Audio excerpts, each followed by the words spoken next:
Okay. Welcome to class. So today we are going to talk about different communication styles, and how if we have an unhealthy communication style, how we can change that. And first of all, how do we recognize it? Well, we have to recognize it if it's unhealthy or not. Did you know that good communication is the backbone of a healthy relationship? 65%, wow, that's a big number, of couples say that communication is the number one challenge in relationships. So if we are having challenges in our relationship, what resources can we go to? So a lot of couples who implement therapy or workshops report 50% of improvement in their relationship satisfaction. Okay, so what does a healthy relationship look like? So in a healthy relationship, you're able to assert your needs by validating the other person's perspective. And instead of blaming, you use I statements. Ask open-ended questions, show empathy, give full attention when your partner is speaking. So what does showing empathy look like? If I'm coming home from a hard day and say that my boss yelled at me at work and my wife is trying to talk to me, and then I just say, what have you been doing all day? You have been lazy. You don't cook. You don't clean in this house. Am I showing empathy? No, I'm not showing empathy.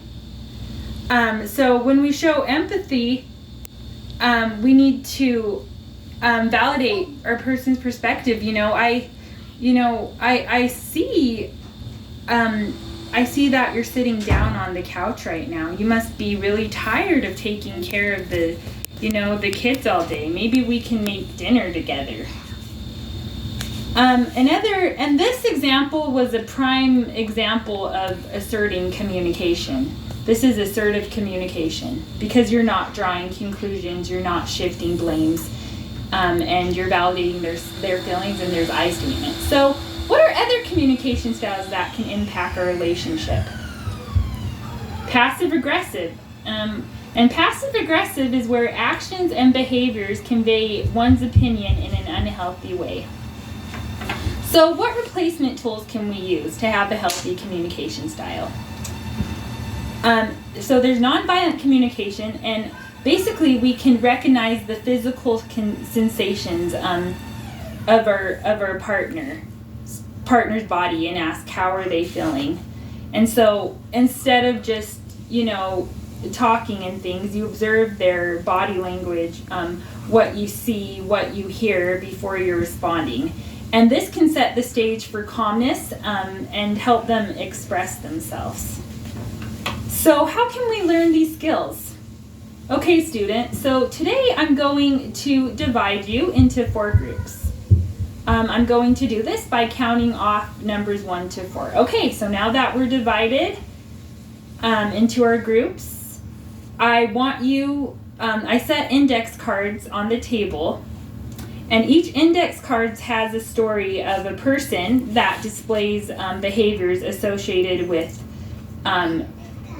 one of the 3 communication styles. Okay, now that we went over all the scenarios from each group, why did you choose this communication style on the board? Okay, Susie, why did you choose this? Oh, you said because the boy in the story was raising his fists and giving the silent treatment and talking, and then all of a sudden not talking to their spouse. Okay, so what communication style is this? Is it assertive? Is it nonviolent? Is it passive aggressive? Oh, you're right, it is passive aggressive. Why is it passive aggressive?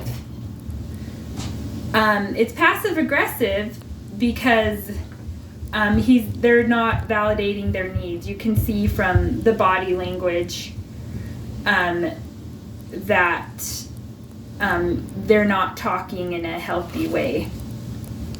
So how can we use an effective way of communicating our needs to our spouse? We can recognize the unhealthy behaviors, the body language, and replace it by regulating our emotions. So my question is to you, class, why do you think when we're angry, why can't we just come home and talk to our spouse?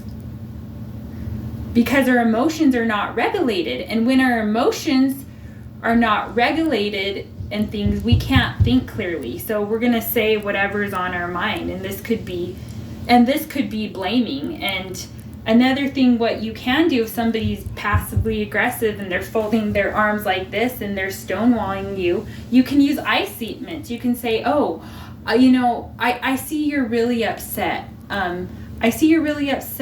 Maybe we can talk later when you're calmed down.